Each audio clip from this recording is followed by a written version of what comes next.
Hello friends, welcome to prep IAS. आप सभी लोगों का प्रेप आईएएस पे स्वागत है। फ्रेंड्स, इस सीरीज़ में हम लोग daily answer writing sessions conduct करते हैं एंड सिस्टम कुछ इस तरह से है कि जहाँ तक मंडे टू सैटरडे की बात है, हम लोग जीएस पेपर से 2 क्वेश्चंस डिस्कस करते हैं एंड संडे को हम लोग ऐसे राइटिंग सेशंस कंडक्ट कर रहे हैं। एंड इस सीरीज में आज का जो सेशन है ये 14th सेशन है ऐसे को लेके। अब देखिए, इस सेशन में हम एक ऐसे के टॉपिक को डिस्कस करते हैं कि किस तरह से आपको ऐसे को अप्रोच करना चाहिए। एंड देखिए, एक और बात आपको ध्यान रखनी होगी कि ये जो आंसर्स आप लिखते हैं, जो ऐसे आप अटेम्प्ट करते हैं, तो इनको आप सबमिट कर सकते हैं पीयर इवेल्यूएशन के लिए। कहाँ पे आपको सबमिट करना होगा? हमारा टेलीग्राम चैनल है प्रेप आईएएस पीयर इवेल्यूएशन, ठीक है। तो इस चैनल को आप ज्वाइन कर सकते हैं और अपने आंसर्स को यहाँ पे पीयर इवेल्यूएशन के लिए सबमिट कर सकते हैं। एंड देखिए, हमारे तमाम जो चैनल्स हैं उनका लिंक आपको इस वीडियो के डिस्क्रिप्शन बॉक्स में मिल जाएगा, ठीक है। तो आज का जो हमारा ऐसे का टॉपिक है, ठीक है, क्या टॉपिक है? The minimum government and the maximum governance, myth और रियलिटी। मतलब न्यूनतम सरकार और अधिकतम शासन। अब ये जो स्टेटमेंट है ये मिथ है या वास्तविकता है, ये आपको यहाँ पे बताना होगा। और ये हमें टॉपिक दिया हुआ है ऐसे का, और 1000 से 1200 वर्ड्स में हमें इसे अटेम्प्ट करना है। अब देखिए, जब कोई ऐसे टॉपिक हमें मिलता है, ठीक है, तो उसके लिए यूपीएससी हमको 90 मिनट्स प्रोवाइड करती है। और अगर आप देखेंगे ना, तो आप इसको 2 कैटेगरी में डिवाइड कर सकते हो, 30 + 60। आप आराम से एक ऐसे को 60 मिनट में लिख सकते हो, कोई इशू नहीं है। लेकिन उसके बावजूद भी आपको 30 एक्स्ट्रा मिनट्स मिलते हैं। ऐसा क्यों? इसका पर्पज़ है। वो पर्पज़ क्या है कि देखिए, आपको मैक्सिमम मार्क्स स्कोर करने हैं ऐसे में। तो इसके लिए जो आपका ऐसे है वो आपको काफ़ी अच्छे से लिखना होगा, उसका स्ट्रक्चर काफ़ी अच्छा होना चाहिए, ठीक है।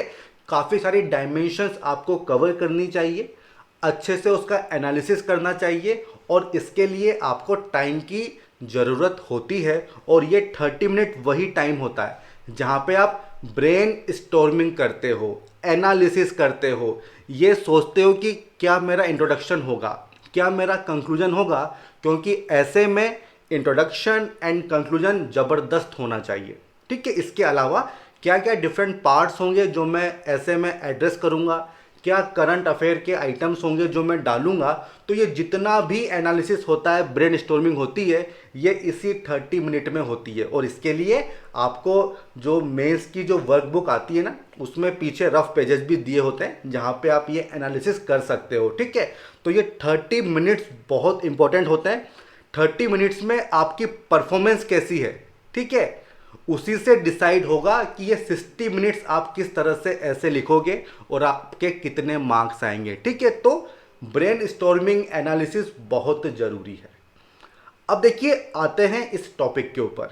टॉपिक क्या है? Minimum government and maximum governance, myth और रियलिटी। देखिए, क्वेश्चन पूछा क्यों गया है, ये स्टेटमेंट कहाँ से आया। बेसिकली ये जो स्लोगन है ना, ये पीएम मोदी ने दिया था जब 2014 में इलेक्शंस वगैरह फाइट कर रहे थे, तब का ये स्टेटमेंट है, ये स्लोगन है। एंड उसी पे पूछा गया है कि ये जो स्लोगन है ये मिथ है या फिर रियलिटी है, वास्तविकता है। तो ये आपको बताना होगा।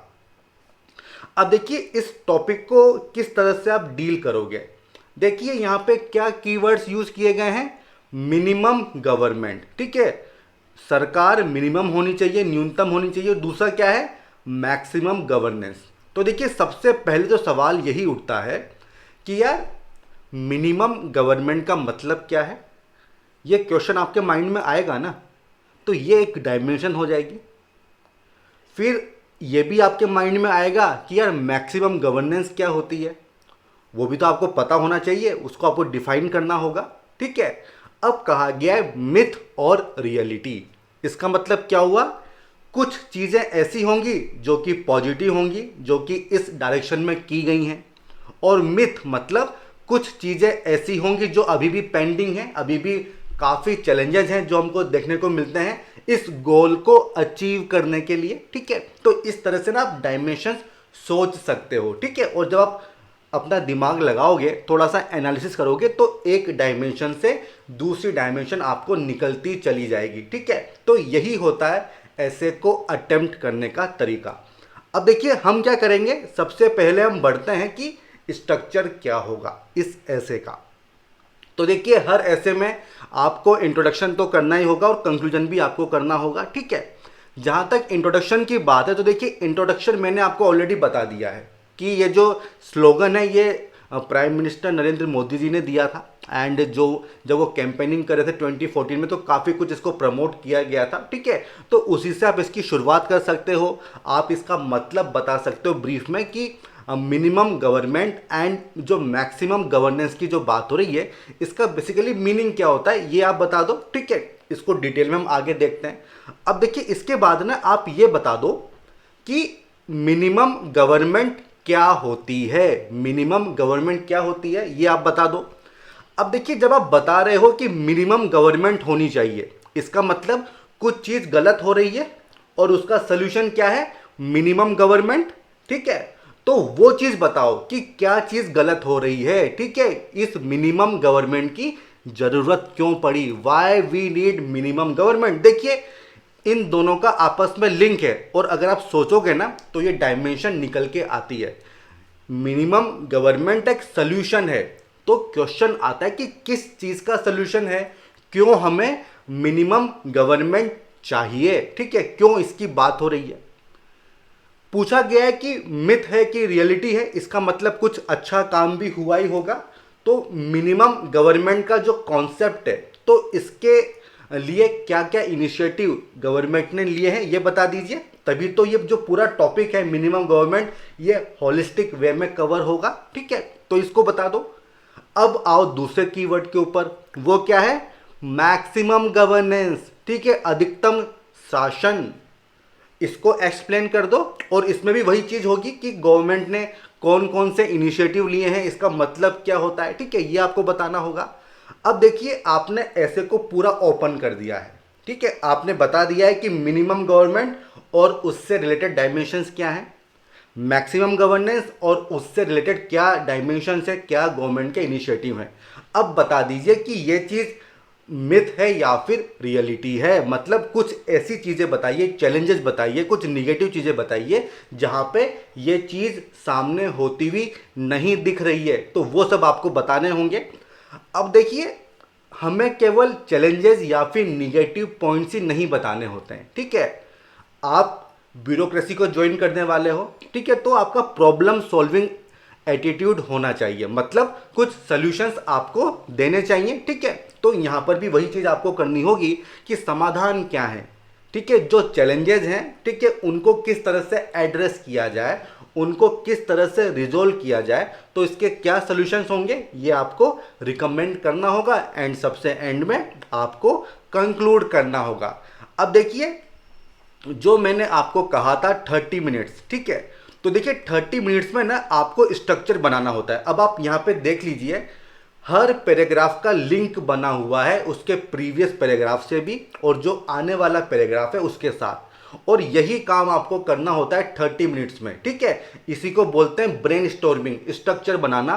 और जितना अच्छा आपका स्ट्रक्चर होगा उतने ही अच्छे आपको मार्क्स मिलेंगे, ये आप मान के चलो। ठीक है, तो ये तो हो गई पहली चीज।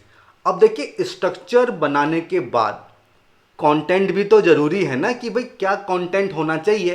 तो यहाँ पे देखिए जो आपकी जीएस की नॉलेज है, जीएस 1 2 3 4, इसकी जो आपकी नॉलेज है, आपके ऑप्शनल की जो नॉलेज है ना वो यहाँ पे काम आती है। ठीक है, और क्या काम आएगा, करंट अफेयर्स। ठीक है, करंट अफेयर्स,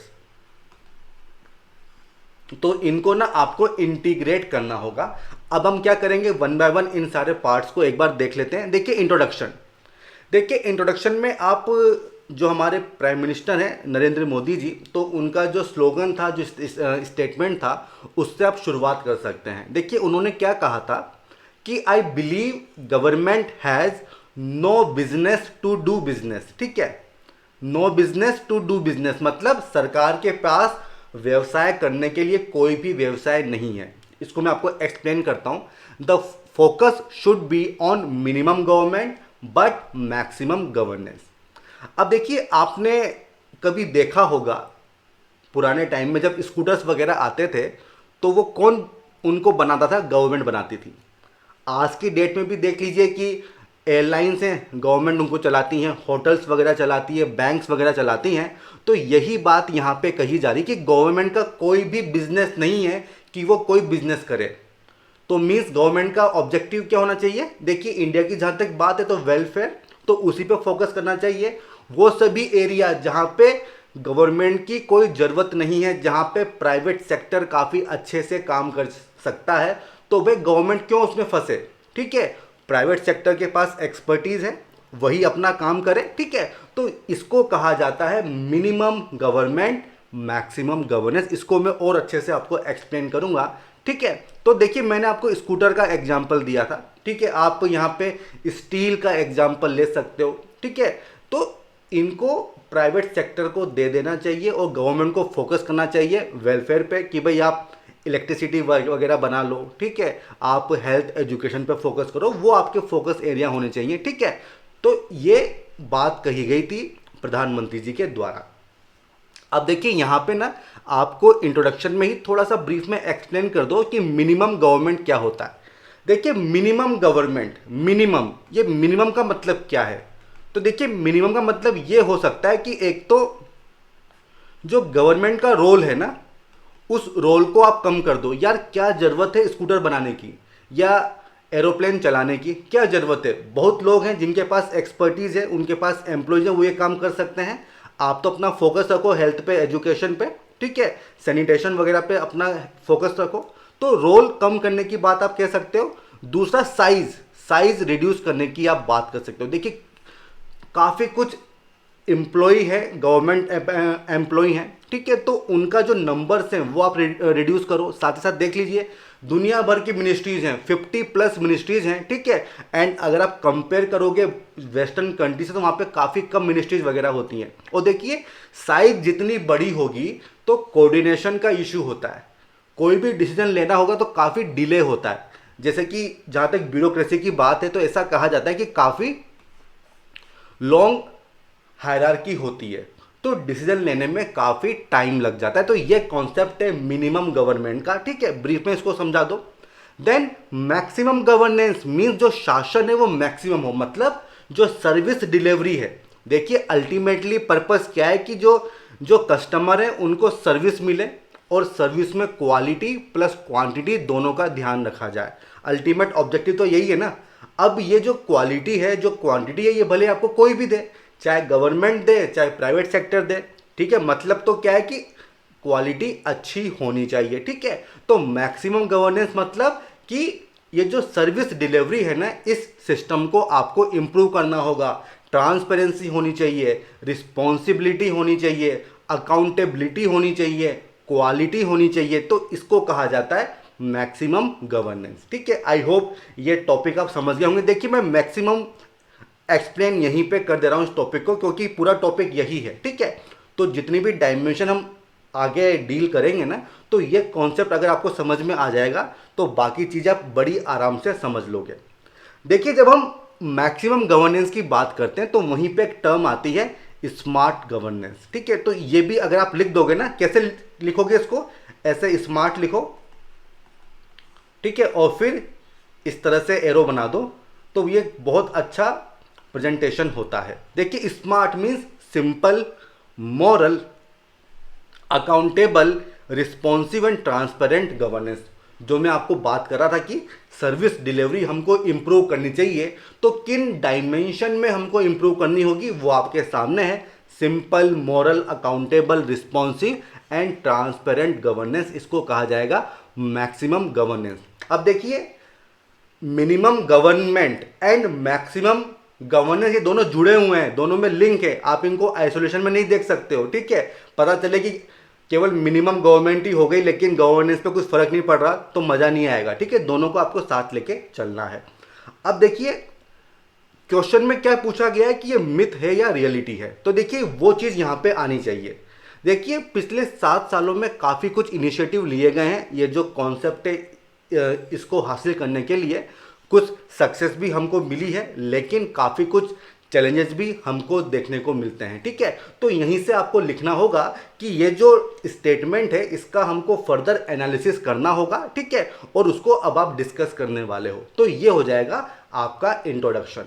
अब हम आते हैं हमारी फर्स्ट जो डायमेंशन है, वो है मिनिमम गवर्नमेंट। इसका मतलब क्या होता है, तो देखिए ऑलरेडी मैंने आपको इसका मतलब समझा दिया है। स्मॉल गवर्नमेंट साइज में रोल उसका कम होना चाहिए। और देखिए तीसरा फैक्टर आता है डेलीगेशन। देखिए सारी पावर सेंटर के पास नहीं होनी चाहिए, एक ही बंदे में सारी पावर नहीं होनी चाहिए। जो एक लेवल ऑफ गवर्नमेंट है उस पर सारी पावर नहीं होनी चाहिए।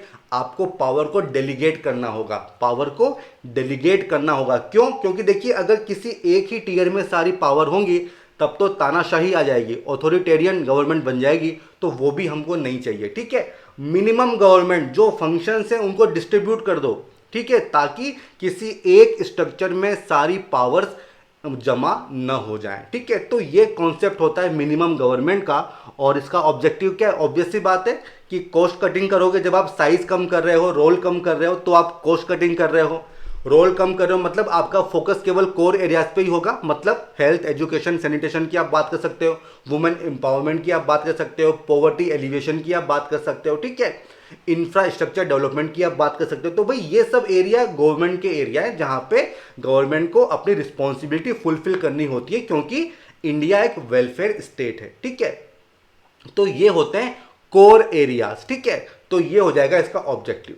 अब देखिए बात आती है कि मिनिमम गवर्नमेंट इसकी जरूरत क्यों पड़ती है, क्या इश्यूज थे जिनका सोल्यूशन मिनिमम गवर्नमेंट है। तो देखिए यहाँ पे सेकंड एआरसी आपकी हेल्प करेगा। देखिए सेकंड एआरसी ने वो सब इश्यूज बताए थे जो कि गवर्नमेंट के साथ चल रहे हैं कि भाई ये सारे जो इश्यूज है हमको देखने को मिलते हैं, जैसे कि undue emphasis on routine functions. ठीक है, वही एडमिनिस्ट्रेशन, वही फाइल मूवमेंट, वही चीज़ चलती रहती है, किसी भी तरह का इनोवेशन वगैरह देखने को नहीं मिलता है। Then proliferation of ministries. देखिए अराउंड 50+ मिनिस्ट्रीज हैं। फोकस क्या होता है यार, एक नई मिनिस्ट्री बना दो, एक नया डिपार्टमेंट बना दो। देखिए अभी रिसेंटली नई मिनिस्ट्री बनी है, मिनिस्ट्री ऑफ कोऑपरेशन, मेरे ख्याल से ना यही उसका नाम है। ठीक है, तो जितनी ज़्यादा मिनिस्ट्रीज होंगी, ठीक है, उतना ही ज़्यादा डिले होगा डिसीजन लेने में, उतना ही ज़्यादा इशू होंगे कोऑर्डिनेशन में। ठीक है, तो ये सब इशू चल रहे हैं। एक्सटेंडेड हायरार्की आप देख लीजिए, ब्यूरोक्रेसी में कितनी लंबी हायरार्की होती है। बॉटम लेवल और जो टॉप लेवल है उसके बीच में अनगिनत लोग होते हैं, एन नंबर ऑफ ऑफिसर्स होते हैं। तो भाई फाइल मूवमेंट देखिए कितना डिले होगा। देन रिस्क अवॉइडेंस, जैसा चला आ रहा है ना वैसा ही चलने दो। नई टेक्नोलॉजी क्या आ रही है, नए कॉन्सेप्ट क्या आ रहे हैं, इनको यूज़ करने का मतलब नहीं है, क्योंकि हमें आता भी नहीं है। ठीक है, तो रिस्क नहीं लेनी यार, पता चले नुकसान हो जाए। एब्सेंस ऑफ टीम वर्क, भाई डिफरेंट जो मिनिस्ट्रीज हैं लेकिन वो सब साइलोज में काम करते हैं। ठीक है, मतलब कोऑर्डिनेशन का इश्यू होता है, इंटीग्रेशन काफ़ी कम देखने को मिलता है। देन फ्रेगमेंटेशन, आप देख लो ना, ट्रांसपोर्टेशन में आपको हाईवे मिनिस्ट्री अलग है। ठीक है, देन मिनिस्ट्री ऑफ शिपिंग वगैरह अलग है। ठीक है, एविएशन मिनिस्ट्री अलग है, रेलवे मिनिस्ट्री अलग है। तो फंक्शन तो सिमिलर है ना, लेकिन फ्रेगमेंटेशन आपको देखने को मिलता है। तो इसलिए बात होती है मिनिमम गवर्नमेंट की, और वो क्या होता है ये ऑलरेडी मैंने आपको बता दिया है। अब देखिए बात आती है कि गवर्नमेंट ने क्या इश्यूज लिए हैं, मतलब क्या इनिशिएटिव लिए हैं, सॉरी, गवर्नमेंट ने क्या इनिशिएटिव लिए हैं टुवर्ड्स मिनिमम गवर्नमेंट। तो देखिए काफ़ी कुछ चीज़ें हैं जो आप यहाँ पे बता सकते हो। जैसे कि जब ये गवर्नमेंट आई थी 14 में, तो इन्होंने क्या किया था, जो एम्पावर्ड ग्रुप ऑफ मिनिस्टर्स हैं उनको अबॉलिश किया था कि भाई भीड़ कम करो। सिंपल सी बात यह है कि जो नंबर्स हैं उनको कम किया जाना चाहिए। देख लीजिए डिस इन्वेस्टमेंट की बात होती है, दीपम, उसका तो रोल ही यही है कि भाई डिस इन्वेस्टमेंट करो। तो जो नॉन असेंशियल सेक्टर्स हैं जहाँ पे प्राइवेट सेक्टर काफ़ी अच्छे से काम कर सकता है, आप देखिए PPP की बात होती है हाईवे सेक्टर में। ठीक है, तो ये क्या है, मिनिमम गवर्नमेंट की, भाई जहाँ पे हमारा रोल एकदम असेंशियल नहीं है हम वहाँ से हट जाएंगे। जैसे कि एयर इंडिया की बात होती है कि भाई उसको हमको डिसइन्वेस्ट करना है। ठीक है, तो पर्पज़ क्या है, यही तो पर्पज़ है कि यार प्राइवेट सेक्टर उसको अच्छे से चला सकता है। पहले प्लानिंग कमीशन था, उसको रिप्लेस कर दिया नीति आयोग से, जिसका केवल एडवाइजरी फंक्शन होता है, ठीक है। एफडीआई को काफ़ी प्रमोट किया जा रहा है, इंकरेज किया जा रहा है ताकि जो फॉरेन इन्वेस्टमेंट है वो भारत में आए, ठीक है। इसका मतलब क्या है कि जो प्राइवेट सेक्टर है उसको प्रमोट किया जा रहा है। ईओडीबी, इसकी रैंकिंग आप मेंशन कर सकते हो कि साल दर साल हमारी रैंकिंग इसमें इंप्रूव हो रही है। देन जो ऑब्सोलीट लॉज हैं, जो काफ़ी पुराने कानून हैं जिनसे काफ़ी दिक्कत आती है, जैसे कि देख लीजिए लैंड एक्विजिशन था, कितना पुराना कानून था, उसको चेंज किया गया, ठीक है। ये आप लिख सकते हो क्योंकि इससे जो कंपनीज होती हैं उनको काफ़ी नुकसान होता है। देन आप लिख सकते हो कि सेंट्रली स्पॉन्सर्ड स्कीम्स, इनके नंबर्स को भी कम किया जा रहा है ताकि जो स्टेट्स हैं उनकी ऑटोनॉमी बनी रहे, ठीक है। ये सब पॉइंट्स आप यहाँ पे लिख सकते हो। और अभी रिसेंटली जो बजट था 21-22 वाला, उसकी तो थीम ही यही थी, मिनिमम गवर्नमेंट मैक्सिमम गवर्नेंस। तो देखिए इस तरह से ना आप करंट अफेयर को फिट कर सकते हो आपके ऐसे में। ये जो बजट था ये पहला डिजिटल बजट था, मतलब मैक्सिमम गवर्नेंस की यहाँ पे बात हो रही है, ठीक है। तो ये आप यहाँ पे लिख सकते हो। और क्या पॉइंट है, देखिए मिनिस्ट्रीज को मर्ज भी किया जा रहा है, जैसे कि आप देख सकते हैं मिनिस्ट्री ऑफ क्या नाम है उसका, ministry of housing and urban affairs, ठीक है, इसको बनाया गया है और इसमें 2 मिनिस्ट्रीज को मर्ज किया गया था, urban development housing and urban poverty alleviation, इन दोनों को मर्ज कर दिया गया था, ठीक है। आप दीपम का एग्जांपल यहाँ पे दे सकते हो कि उसका क्या टारगेट है, कितना उसने अचीव किया है डिस इन्वेस्टमेंट का। तो ये सब इनिशिएटिव्स आपको यहाँ पे बताने होंगे, ठीक है। अब बात आती है कि मैक्सिमम गवर्नेंस का मतलब क्या होता है। तो एक जो डायमेंशन है वो तो हमने बता दी, अब आती है दूसरी डायमेंशन, मैक्सिमम गवर्नेंस। तो देखिए मतलब आपको सर्विस डिलीवरी इंप्रूव करनी है, आप यहाँ पे स्मार्ट गवर्नेंस की बात कर सकते हो, ठीक है। Simple, moral, accountable, responsive and transparent. तो देखिए क्या क्या इनिशिएटिव लिए गए हैं। आप यहाँ पे ई गवर्नेंस इनिशिएटिव की बात कर सकते हैं, आप citizen charter, right to information, grievance redressal mechanism, CPGRAMS, इनकी आप बात कर सकते हो कि किस तरह से रिफॉर्म्स लाने की कोशिश की जा रही है। जो इंटरफेस है सिटीजन का ब्यूरोक्रेसी के साथ, उसको कम करने की कोशिश की जा रही है, फेसलेस चीज़ें लाने की कोशिश की जा रही है ताकि किसी भी तरह का करप्शन वगैरह ना हो, डिले वगैरह ना हो, टाइम पे चीज़ें हो जाए, ठीक है। आप यहाँ पे जैम की बात कर सकते हो, आधार की बात कर सकते हो कि भाई लीकेज वगैरह नहीं होगा, डायरेक्ट बेनिफिट ट्रांसफ़र की आप बात कर सकते हो। तो काफ़ी कुछ चीज़ें हैं, काफ़ी कुछ इनिशिएटिव हैं जो आप लिख सकते हो मैक्सिमम गवर्नेंस में। काफ़ी कुछ रिफॉर्म्स भी लाए गए, जीएसटी की आप बात कर सकते हो, आप अभी जो लेबर कोड्स वगैरह बनाए गए हैं उनकी आप बात कर सकते हो। तो ये सभी काफ़ी अच्छे इनिशिएटिव हैं जो आप लिख सकते हो मैक्सिमम गवर्नेंस में, ठीक है। अब देखिए क्या पूछा गया है कि ये मिथ है या रियलिटी है। तो देखिए रियलिटी तो आपने बता दी कि यार काफ़ी कुछ चीज़ें तो हो रही हैं, लेकिन अभी भी काफ़ी कुछ चैलेंजेस हैं, तो वो चैलेंजेस आपको बताने होंगे। देखिए minimum government and maximum governance, ठीक है। देखिए एक स्लोगन है जो कि सुनने में काफ़ी अच्छा लगता है, काफ़ी आसान सा लगता है, बट अगर आप इसका इम्प्लीमेंटेशन पर अगर आप इसको इम्प्लीमेंट करोगे तो इसमें काफ़ी दिक्कत आती है। देखिए जॉर्ज बुश,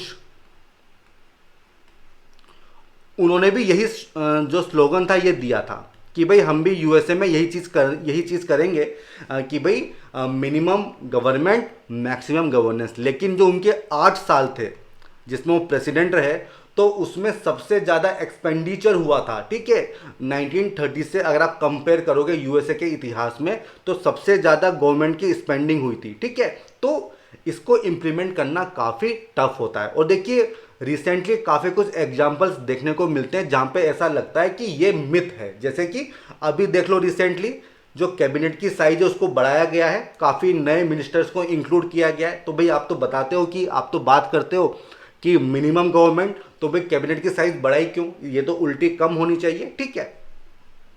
देन देखिए एक चीज़ और आती है कि जो पुरानी जो स्कीम्स थी उन्हीं का नाम बदल के यूज़ किया जा रहा है, या फिर बहुत सारी स्कीम्स हैं जिनमें ओवरलैपिंग आपको देखने को मिलती है। जैसे कि देख लो अभी अमृत मिशन चलता है, और बेसिकली पुराना क्या था, ये JNNURM, उसी का नाम चेंज किया गया। तो मतलब रीपैकेजिंग वगैरह की जा रही है। एंड देखिए रीपैकेजिंग से क्या होगा ना कि जो ऑब्जेक्टिव है वो अचीव नहीं होगा मैक्सिमम गवर्नेंस का।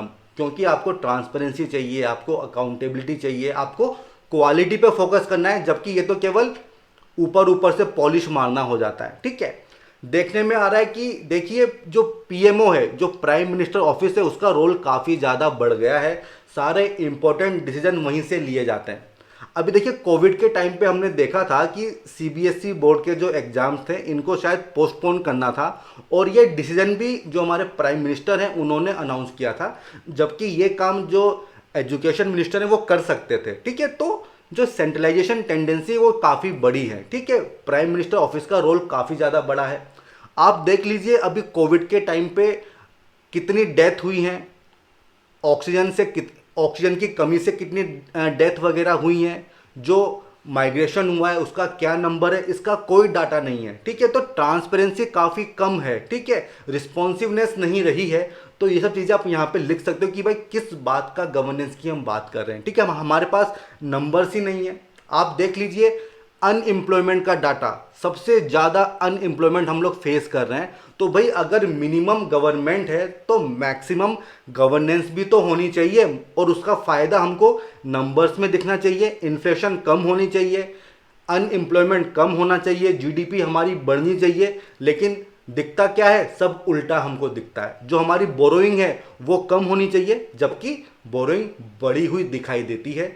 तो ये क्वेश्चन आता है कि ये मिथ है कि रियलिटी है। ठीक है, क्योंकि जो ऑब्जेक्टिव था वो तो हम अचीव नहीं कर पा रहे हैं। इसके अलावा आप ये भी देख लो कि आज हम सोसाइटी में देखें तो वायलेंस वगैरह काफ़ी ज़्यादा बढ़ गई है। तो अगर आप मैक्सिमम गवर्नेंस क्लेम करते हो तब तो ये कम होना चाहिए ना। आप देखिए मॉब लिंचिंग वगैरह होती है। ठीक है, जो फ्रीडम ऑफ स्पीच है उसको कर्टेल किया जा रहा है, सेडिशन के चार्जेस लगाए जा रहे हैं, यूएपीए काफ़ी लगाया जा रहा है। तो ये सब चीज़ें इस बात की ओर इशारा करती हैं कि भाई ये मिथ है।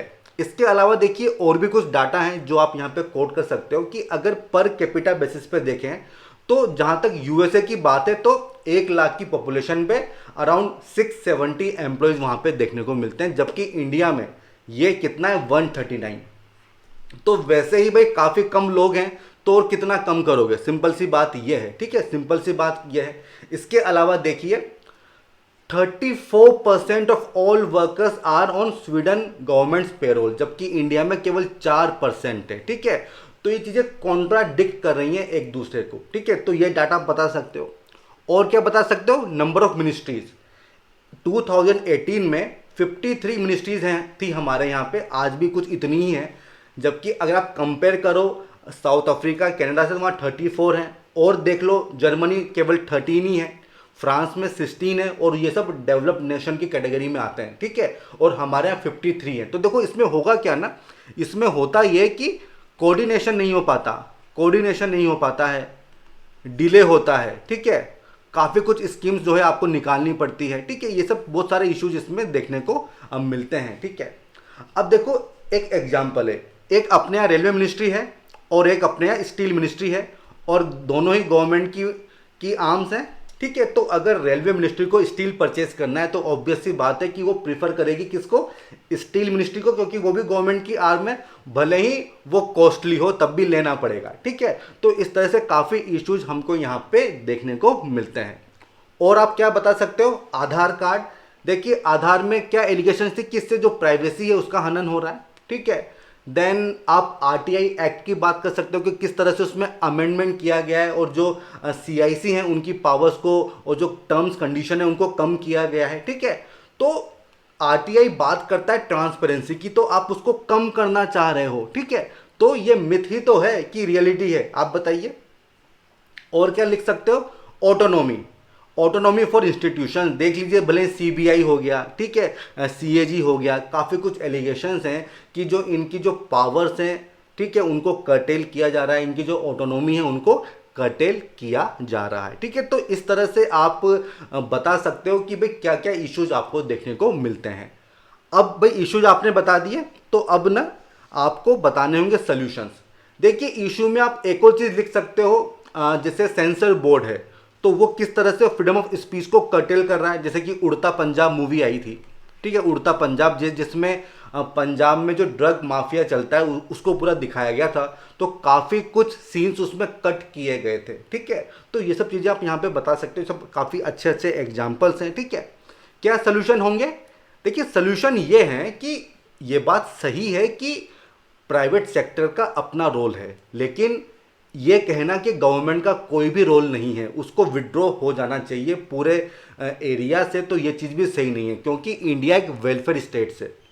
अगर आप हर चीज़ प्राइवेट सेक्टर में दे दोगे तो देखिए प्राइवेट सेक्टर तो प्रॉफिट के लिए काम करता है, ठीक है। प्राइवेट सेक्टर इतना इंक्लूसिव नहीं होता है, वो रिमोट एरिया में काम नहीं करेगा, वो वहीं पे अपनी इंडस्ट्री सेटअप करेगा जहां पे उसको मैक्सिमम प्रॉफिट दिखेगा, ठीक है। तो इससे क्या होगा कि जो हमारे वीकर सेक्शंस हैं वो पीछे हो जाएंगे, तो इंक्लूसिव ग्रोथ हासिल नहीं होगी, ठीक है। तो public plus private, government plus private दोनों का ही रोल बहुत जरूरी है, ठीक है।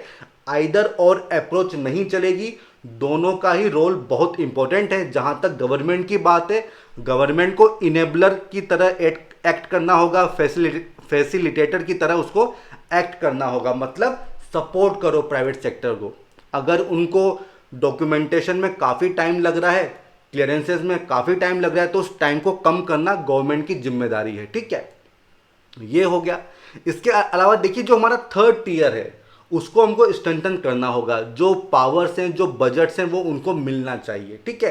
तभी तो अच्छे से डेलीगेशन होगा पावर्स का। जो स्टेट्स हैं उनको भी हमको ऑटोनॉमी देनी होगी, क्योंकि देखिए सारी पावर अगर सेंटर के पास होगी तब तो मज़ा नहीं आएगा।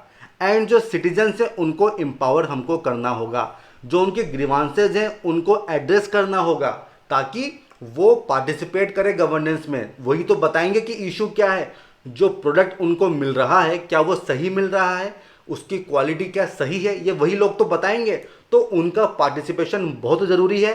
एंड आईसीटी टूल्स, इसको तो आप अवॉइड कर ही नहीं सकते हो। माई जीओवी ऐप हो गया, प्रगति हो गया, IRCTC हो गया, देखिए कितना कुछ आसान हो गई हैं चीज़ें, ठीक है।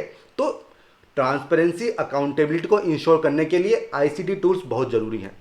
इसके अलावा देखिए मिनिस्ट्रीज काफ़ी ज़्यादा हैं, तो इनको मर्ज करना चाहिए। जैसे कि देखिए रोड्स मिनिस्ट्री है, शिपिंग मिनिस्ट्री है, सिविल एविएशन है, रेलवे है, इन सबको मर्ज कर दो, एक ही मिनिस्ट्री बना दो, ट्रांसपोर्ट मिनिस्ट्री, ठीक है। इससे क्या होगा? इससे ये होगा कि ये जो चारों जो इसके डिपार्टमेंट्स होंगे ना, इनमें कोऑर्डिनेशन हो जाएगा। देखिए सब ये जो चारों सेक्टर हैं ये एक दूसरे पे डिपेंड करते हैं, ठीक है। अगर आप रेलवे की बात करें तो रेलवे और हाईवे का कोऑर्डिनेशन बहुत जरूरी है, ठीक है। सिमिलरली सिविल एविएशन, रेलवे बहुत जरूरी है, तो इनका आपस में इंटीग्रेशन होना चाहिए। और अगर ये एक ही मिनिस्ट्री के अंडर में होंगे तो इनमें कोऑर्डिनेशन काफ़ी आराम से हो जाएगा। यही बात आप कर सकते हो एनर्जी मिनिस्ट्री के लिए कर सकते हो कि जो डिफरेंट मिनिस्ट्री आजकल देखने को मिलती है उनको मर्ज करना चाहिए, ठीक है। आप बात कर सकते हो ये जो सोशल वेलफेयर वाली मिनिस्ट्रीज हैं, जैसे कि ट्राइबल अफेयर्स हो गया, ठीक है, वुमेन चाइल्ड डेवलपमेंट हो गया, सोशल जस्टिस वगैरह हो गया, तो इनको भी हमको मर्ज करना चाहिए, ठीक है। बेमतलब क्यों इतनी ज़्यादा मिनिस्ट्रीज वगैरह हों, क्योंकि देखिए इशू क्या है, इशू ये होता है ना कि अगर मिनिस्ट्री ज़्यादा होंगी तो ये तो मैं आपको बता चुका हूँ कि एक तो डिले होगा, दूसरी बात जब आपने कोई मिनिस्ट्री बनाई है तो उसको पैसा भी तो देना होगा ना, तो वो compete करेगा रिसोर्सेज के लिए। तो हो सकता है कि एक मिनिस्ट्री ऐसी है जिसको वास्तव में पैसे की ज़रूरत है, लेकिन क्योंकि बहुत सारी मिनिस्ट्रीज हैं तो सबको पैसा बांटना है, तो जो रिसोर्सेज हैं उनका सही से डिस्ट्रीब्यूशन नहीं हो पाएगा, ठीक है। और आप क्या लिख सकते हो, देखिए जब मिनिस्ट्री बना दी तो काम भी तो देना पड़ेगा ना, ऐसा थोड़ी कि उसको खाली बिठाया जाएगा। तो इसमें चांसेस क्या होते हैं कि वो एरिया जहाँ पे गवर्नमेंट की प्रेजेंस की ज़रूरत नहीं है तो वहाँ पर भी गवर्नमेंट घुस जाएगी। क्यों? क्योंकि मिनिस्ट्रीज ही इतनी है कि काम तो देना पड़ेगा ना, तो इसलिए मर्ज करना चाहिए, ठीक है। अब सॉल्यूशंस हो गए, अब हम आते हैं कंक्लूजन की तरफ। देखिए किस तरह से कंक्लूड करोगे, आपने ये तो बता दिया कि ये जो स्लोगन है ये कुछ हद तक इम्प्लीमेंट हुआ है, लेकिन काफ़ी चैलेंजेस भी हैं और काफ़ी कुछ किया जाना बाकी है। यहाँ पे आपको कोई लॉन्ग टर्म सोल्यूशन दे देना चाहिए, जैसे कि गवर्नमेंट का फोकस होना चाहिए नेटवर्किंग गवर्नेंस को लेके। अब वो ये क्या होती है, एक तरह का नेटवर्क होना चाहिए, किसके बीच में? प्राइवेट सेक्टर, गवर्नमेंट या फिर स्टेट एंड सिटीजन्स। तो इनके बीच में नेटवर्क की आप बात कर सकते हो। कोई भी चीज़ हो तो इन तीनों सेक्टर को आपको इन्वॉल्व करना चाहिए। इसको बोलते हैं नेटवर्किंग गवर्नेंस, और इस पे हमारा फोकस होना चाहिए। तभी ये जो minimum government and maximum governance वाला कॉन्सेप्ट है, ये आप इसको कन्वर्ट कर सकते हो रियलिटी में। ठीक है, तो इस तरह से आप इसको कंक्लूड कर सकते हो। अब देखिए, हमारा जो ऐसे है वो ख़त्म हो गया है। अगर आपका कोई डाउट है, कोई आपका इशू है, तो आप कमेंट सेक्शन में मुझसे पूछ सकते हो। एंड देखिए, किसी भी लर्नर ने ऐसे सबमिट नहीं किया है, तो इसलिए मैं डिस्कस भी नहीं कर रहा हूँ। अगर आपको ये सेशन पसंद आया हो तो इसको लाइक करो, हमारे चैनल को सब्सक्राइब करो, ताकि मैक्सिमम लोग इससे जुड़ सकें। शेयर कर लो, फॉरवर्ड वगैरह कर लो। ठीक है, तो चलिए दोस्तों, हम फिर मिलेंगे। तब तक के लिए all the best, good bye.